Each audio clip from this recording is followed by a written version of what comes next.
Lessons రాశాను. I think vice chancellor గారు adopt some of those lessons for your. అరే చెప్పులు చేయడం అనేది గొప్ప సైన్స్. దాంట్లో 12 లెవెల్స్ చర్మాన్ని తోలుగా మార్చడానికి 12 లెవెల్స్ ఆఫ్ వర్క్ ఉంది. మనం చాలా గొప్ప ప్రొఫెసర్, ఆయన పెద్ద ప్రొఫెసర్, నేను పెద్ద ప్రొఫెసర్, కానీ ఒక చచ్చిపోయిన గొడ్డు దగ్గర పోయి పొక్క పడకుండా తోలు తీయగలమా? ఏం చదువురాని మాదిగాని గొప్ప చెప్తే 10 నిమిషాల్లో తీసేస్తారు, పొక్క పడకుండా తీసేస్తారు. Is better scientist than all of us. అట్లా కదా ఈ సమాజం బతికింది.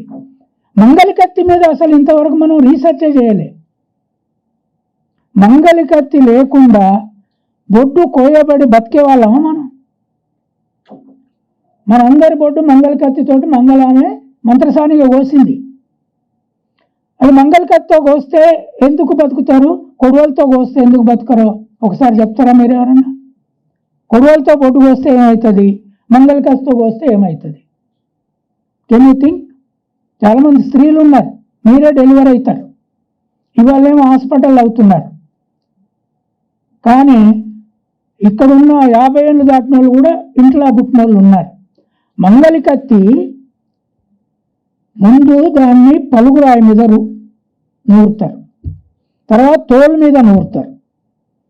దాని శిలుపు ఎక్కడా పట్టకుండా తెల్లగా అవుతుంది. ఆఖరికి మంగళాయన ఏం చేస్తాడు, ఎక్కడికైనా మంచిగా తెల్లగా అయిందా లేదా మెత్తగా తన చెయ్యి కోసుకుంటాడు.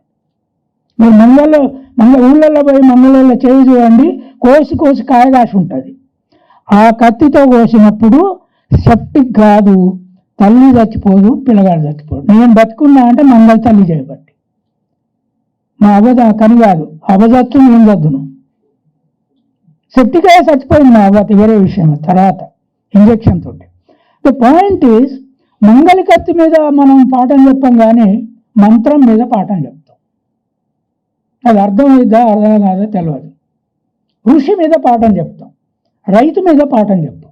ఎట్లా దుంతాడు, కోండ్ర ఎట్లా వేస్తాడు, సైంటిఫిక్ ప్రాసెస్ ఎట్లుంది, ఎంత లోతు వేసే దేనికి కావాలి, ఇది చెప్పనప్పుడు Ambedkar he's given as a framework of thought.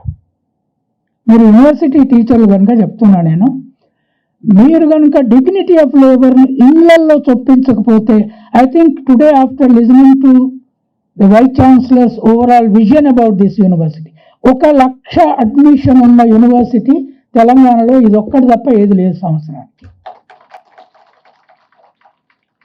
1,00,000 admission ఉన్నది. ఈ 1,00,000 అడ్మిషన్లకు వచ్చిన పిల్లలకి మీరేం చెప్పకుండా శ్రమ గౌరవ పాఠాలు చెప్పి వదిలిపెడితే గ్రేటెస్ట్ సైంటిస్టులు మీ యూనివర్సిటీ నుంచే వస్తారు, ఇంకెక్కడి నుంచి రారు. నాగలు దున్నడము, చెప్పులు చేయడము, కుండలు చేయడము, బట్టలు ఉతకడము, ఇవన్నీ పాట మొగ ఆడ వర్కు. అప్పుడు మాత్రమే ప్రొడక్షన్ బతుకుతుంది. Production is source of life, not dignity of not religion. దీన్ని తేయడానికి నేను ఏం రిలీజన్ ఎప్పటి నుంచి పుట్టింది?